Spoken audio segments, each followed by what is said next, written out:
Hey, Catherine. Okay, I've got your work up here. I was reading through your writing. I think this makes a lot of sense. It really does. And I've got some suggestions here, but I love the approach. I really do. I think there's a couple of things here that we can do to really push this to an increased level of intensity and interest. And I think I love this comparison of the Ram, and I love the contemporary Othello as well. I think this is good stuff.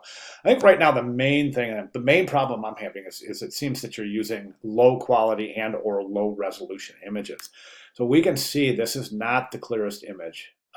Neither is this. The background, this is definitely a low resolution image. This is likely, if it's not, it's a poor quality image. What we really, and so same with the horns. So what we really need here is high quality, very high quality images. If this was the image you were to use, I don't think the hand with the watch on it really adds much to the composition. So I would recommend cropping that image right before the hand and then enlarging it in the composition. Now, as far as the relationship goes, the man with the horn, super compelling. Love the placement, love the fact he's looking away. That causes a really unusual tension, and I think it's very effective. This part of the composition I think is great. I think we're losing something in the background here. It almost looks like a snake skin. And I understand the reference to animals throughout the story, and that's fantastic. But I think there's some things we can do here to really push this to a more compelling level of engagement. Have you thought about maybe a pop art approach? Maybe. I mean, we know how to use filters. We know how to use the mixer brush. We know how to use blending modes. I mean, we know how to do a lot of stuff in Photoshop and really push this. I would say maybe even some sort of a pop art approach. And that would entail more of a colorful background. But I think all these relationships would be very interesting. I also would, now the fact that the name, the title, and the author are presented on what seems to be like a piece of tape.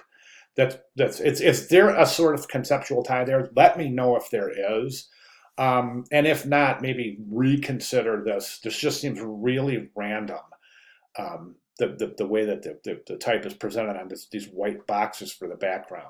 So let me know what the thought process there. Right now, I'm not seeing a relationship between the story and the presentation of the type.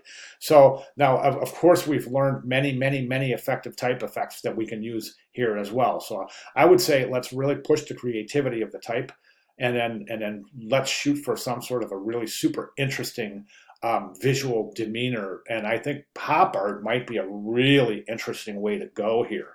And of course, that might entail some filters and some other effects in Photoshop. But that's cool, though. We want to push this. We really want to push this.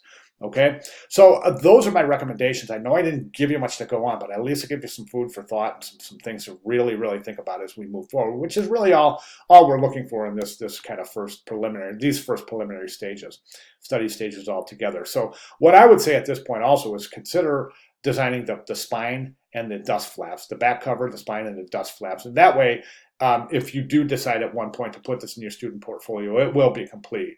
And you don't have to. That's certainly not required, just recommendation. Okay, if you have any questions at all, please let me know. I'll be glad to make any necessary clarifications. All right, thank you.